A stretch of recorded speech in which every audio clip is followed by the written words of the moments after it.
कल से इस खबर का तज़किरा था और बाज़गश्त थी कि जनाब कोई बड़ा धमाका होने वाला है, कोई नया पेंडोरा बॉक्स खुलने वाला है, क्योंकि सबकी नज़र में जो चीज़ थी वो माजी का वो हिस्सा था कि जहां पर पनामा लीक्स हुई थी और जिसके बाद एकदम से हमने देखा कि सूरत हाल हमें मुख्तलिफ नज़र आई थी हुकूमती सफ़ों में। उस वक्त प्राइम मिनिस्टर थे नवाज शरीफ साहब और उनके लिए ये पनामा लीक्स एक डरावना ख्वाब साबित हुई थी। उनका ना सिर्फ ये कि हुकूमत का खात्मा हुआ, मतलब वो प्राइम मिनिस्टर नहीं रहे और उसके बाद फिर चीज़ें उनके लिए वर्स्ट से वर्स्ट होती चली गई और सूरत हाल वो आज तक भुगत रहे हैं। बहरहाल आज भी इसी तर्ज की ICIJ की तहकीकात और उसके बाद वो लीक्स अब सामने आ चुकी हैं, वो नाम जारी कर दिए गए हैं और बड़ा खदशा जाहिर किया जा रहा था कि जनाब शायद प्राइम मिनिस्टर साहब के नाम पर भी कोई ऑफशोर कंपनी है और उसकी भी काफ़ी बाज़गश्त हम कल से सुन रहे थे, क्योंकि वज़रा आके उसकी तरदीदें भी करते जा रहे थे। प्राइम मिनिस्टर साहब का नाम तो इसमें नहीं आया सामने, लेकिन और बहुत सारे कैबिनेट मिनिस्टर्स के नाम इसमें शामिल आ चुके हैं, उनके रिश्तेदारों के नाम शामिल हैं।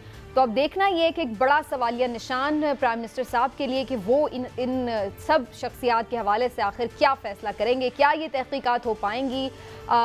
या फिर पहले की तरह बहुत सारे नाम तो बिल्कुल गुम हो गए और सिर्फ जो साबिक वज़ीर आज़म नवाज शरीफ थे उनको ज़्यादा हमने देखा कि उनका ही ऊपर तहकीकात भी चली और सारा उन्हें नज़ला उन पर गिरा। लेकिन इस दफ़ा क्या होगा, क्या वाकई शफाफ चली साफ चली वाली मानन तहरीक इंसाफ इसमें भी हमें नज़र आएगा कि तहकीकात कराएं और जो कैफरे किरदार तक पहुँचाएँ। अगर कोई करप्शन हुई है तो इसके जो लीगल मैटर्स हैं उसके हवाले से भी गुफ्तगू करेंगे, जो सियासी असरात है उसके हवाले से भी बातचीत करेंगे। आप सबको मैं खुशामदीद कहती हूँ। इमरान साहब पहले आप आते हुए आपका नाम तो नहीं आया मुबारक हो आपको। बिस्मिल्लाहिर्रहमानिर्रहीम। जो हमारे मुल्क के हालात हैं समीना, तो मैं समझता हूँ तो मुबारक तो आप उस वक्त देती हैं अगर नाम आ जाता है क्योंकि चले हम भी पैसे वाले हो जाते हैं खिलाड़ी साहब की तरह, ये तो साबित हो जाता है कितना पैसा। लेकिन वैसे इमरान साहब ऑफशोर कंपनी बनाना तो कोई इटसेल्फ एक इल्लीगल चीज नहीं है अनटिल अनलेस कि आप करप्शन का पैसा हो जो आपने डिक्लेयर ना किया हो और आप उसको जो है वो कहीं बाहर। इसके अलावा एक और बात सुनने, कानून के मुताबिक कानून तो ये कहता है कि कोई भी ऐसी ऑफशोर कंपनी जो आपने डिक्लेयर की हो और फिर उसके जरिए से कोई गैर कानूनी काम ना हुआ हो तो वो बजाते खुद ऐसी कंपनी बनाना कोई जुर्म नहीं है, उसमें कोई ममानत नहीं है। लेकिन मैं सबसे पहले इस पे कोई भी बात करने से पहले चाहूँगा यहाँ पे उमर चीमा और फ़खर दरानी को खराज तहसीन पेश करना कि एक तो मुल्क में हमारे ख़ास तौर पे पाकिस्तान में और इस खित्ते में इन्वेस्टिगेटिव जर्नलिज्म जिस स्टेज पे पहुंच चुका था, ऐसे में पाकिस्तान के 2 सहाफ़ियों का इस काम के लिए सिलेक्ट होना और फिर बड़ी बहादुरी और मेहनत के साथ ये काम करना, ये मैं समझता हूँ पूरी सहाफ़त के लिए एक खुशी और इज़्ज़त वाली बात है। लिहाजा मुझे पहले तो मैं उनको मुबारकबाद दूंगा कि उन्होंने इस और पहले भी वो इसका हिस्सा थे, ऐसी इतनी मेहनत की। दुनिया में देखे 117 ममालिक के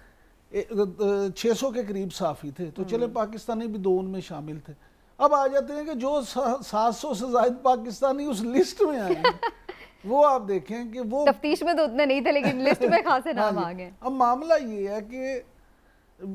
फिर वही बात कि कंपनी बनाना तो कोई काम नहीं, लेकिन क्या ये कंपनीज जो बनाई गई इस पे वो खुसरो बख्तियार साहब के भाई के नाम पे कंपनी आ गई, अली डार जो इसाक डार के बेटे हैं उनके नाम की कंपनी आ गई, फैसल वाडा साहब की कंपनी आ गई, मुनस इलाई साहब की कंपनी आ गई, शौकत तरीन साहब का नाम आ गया, अब्दुल अलीम खान साहब का नाम आ गया, उसके अलावा भी और कई नाम आए और अभी जो शुएब शेख थे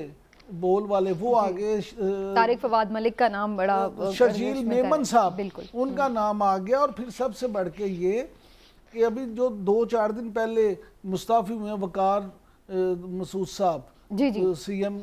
प्राइम मिनिस्टर के जो मामले खुसूसी थे, उनका नाम, उनके बेटे का नाम आया, अगरचे वो कहते हैं जी मेरा अपने बेटे से कोई उस तरह का ताल्लुक नहीं है। अब मामला ये है कि हमारी इतलात के मुताबिक वज़ीर आज़म इमरान खान कल से इस बात पे डिटरमिन थे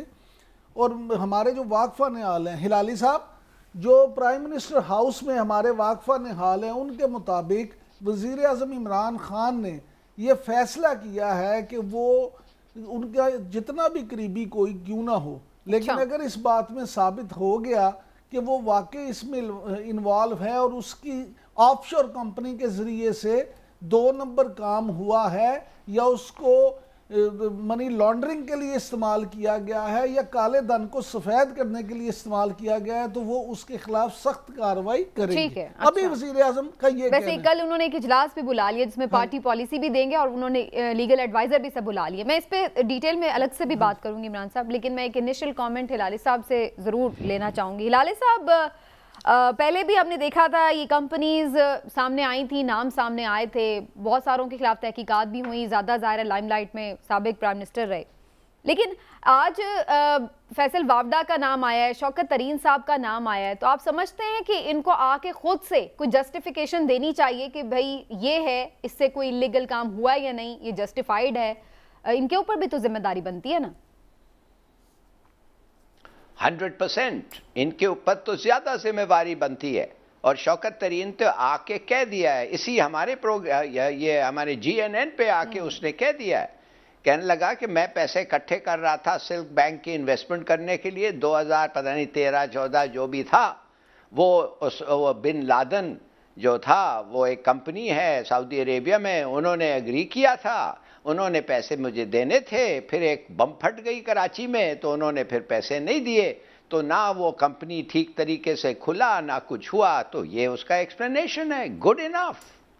देखिए, सब लोगों को एक्सप्लेनेशन देना पड़ेगा और खास तौर पे उन लोगों को, जैसे मिसाल के तौर पे शर्जील मेमन, भाई तुम एक दिन काम नहीं किया है पाकिस्तान के बाहर, तुम्हारा कुछ नहीं था पाकिस्तान के बाहर ना पाकिस्तान के अंदर, और अब तुम्हारे पास इतना बड़ा कंपनी अगर है, तो इतना बड़ा कंपनी बाहर हो गया है, तो बताओ ये पैसे किधर से आए थे? तो ट्रेल, मनी ट्रेल, जब मनी ट्रेल आपको पता चल जाता है तो फिर आपको सब चीज पता चल जाता है। मगर देखिए, एक और चीज मैं आपको बताऊं, अब आप लगे हुए हैं अली सिद्दीकी के खिलाफ, उसका भी नाम आ गया है। कौन है? हाँ। वो जो जहांगीर सिद्दीकी का बेटा अली। यस ना, अब आप वो बैंकर है, वो बाहर रहता है, वो इधर भी नहीं रहता है, वो टैक्स पर्पसेस के लिए 3 या 6 महीने में किधर से, I mean he doesn't stay, कोई उससे देर नहीं रहता है। अब उसको आप पूछ रहे हैं कि तुमने बाहर पैसे रखे हैं। मैं आपको एक चीज बता दूं, हमारे मुल्क में ऐसे कानून हैं और हमारे मुल्क का हिस्ट्री ऐसा है जिधर लोगों ने इस मुल्क में कमर तोड़ करके पैसे बनाए हैं, और भुट्टो साहब मिसाल के तौर पे एक दिन आके खड़े होके कहे सब चीज जब्त, ये सब मेरे हो गए, स्टेट का हो गया है, आपके पास कुछ नहीं है। भाई वो अमीर अली फैंसी बेचारा, पता नहीं कितने हार्ट अटैक्स कितने लोगों को हुए हैं। तो अगर आपके मुल्क में इकोनॉमिक पॉलिसी कंसिस्टेंट ना हो, फेयर ना हो, बैलेंस ना हो, लॉजिक नहीं हो, तो लोग डर के पैसे निकाल लेते हैं, हवाले के थ्रू भिजवा देते हैं, वो डरते हैं, वो कहते हैं भाई क्या पता कल आके कुछ और जब्त ना कर दें, है कि नहीं? तो ये इसलिए मैं आपको ये कहना चाहता हूं, थोड़ा सा प्राइम मिनिस्टर को, ठीक है वो अपने आप को बचाना चाहता है, रेप्यूटेशन को बचाना चाहता है, ठीक कहता है, और अपने लोगों के खिलाफ कह रहा है कि मैं तुम्हारे खिलाफ एक्शन लूंगा, बिल्कुल ठीक है, मगर मनी ट्रेल हो उनसे पूछें, और जिन लोगों ने पाकिस्तान का अगर नुकसान नहीं किया है और फिर भी उनके पैसे बाहर हैं, तो अगर वो डिक्लेयर भी नहीं किया है तो थोड़ा सा आप हाथ उन पे हल्का रखें, इसलिए कि आपके हिस्ट्री ऐसी है कि लोग डरते हैं सब चीज इस मुल्क में रखने के लिए, कि उनको पता नहीं है कल डीमोनेटाइजेशन हो जाए। और क्या हुआ था, वो उसका क्या नाम है, मोदी ने क्या किया था इंडिया में, उसने कहा अच्छा तुम्हारे पास 100 रुपया का नोट है, फट खत्म, 4 दिन में बदलो, नहीं बदलोगे तो 500 रुपया का note no longer legal tender. वो खड़े हुए लंबे बैंक में, उनको टाइम नहीं मिला। You see, so you got to have some sense. और मेरे ख्याल में अगर आप रैशनली करें, आपको चोर भी पता चल जाएगा, फेयरनेस भी होगा। और इस चीज की तो हिलाले साहब आप बिल्कुल परेशानी ना लें, ये पाकिस्तान है, यहाँ पर इतनी जल्दी कहाँ सारी चीजें तय हो जाएंगी या इन्वेस्टिगेट हो जाएंगी। यहाँ तो असल में जिन लोगों ने किया उन पे साबित होते होते कितना टाइम लग जाता है। तो इमरान साहब, मेरा नहीं ख्याल है कि इसमें कोई ऐसा खदशा होगा कि किसी के साथ ज्यादती हो जाएगी, होनी भी नहीं चाहिए। मैं ज्यादती तो बिल्कुल नहीं होनी चाहिए, लेकिन मैं समझता हूँ कि वज़ीर-ए-आज़म इमरान खान साहब इस मुल्क के साथ बड़ी ज्यादती करेंगे। अच्छा। अगर वो सिर्फ ऐलान ही करें और ये कहें कि मैं छोड़ूंगा नहीं, लेकिन वो अपने लोगों के खिलाफ कोई कार्रवाई नहीं करें। देखें, एक बात तो तय है कि हम सब इस पे मुत्तफिक हैं कि किसी के साथ ज्यादती नहीं होनी चाहिए, लेकिन फेयर ट्रायल हो। हाँ, फेयर ट्रायल हो, लेकिन ये ना हो कि आपके जो लोग हैं वो ड्राई क्लीन हो गए हैं, वो ठीक हैं, उनके मामला तो बिल्कुल क्लियर हैं, लेकिन जो दूसरे लोग हैं आपके मुखालिफिन हैं उनके बारे में आप कहेंगे ये तो हैं ही करप्ट, ये तो हैं ही डाकू, ये तो हैं ही लुटेरे,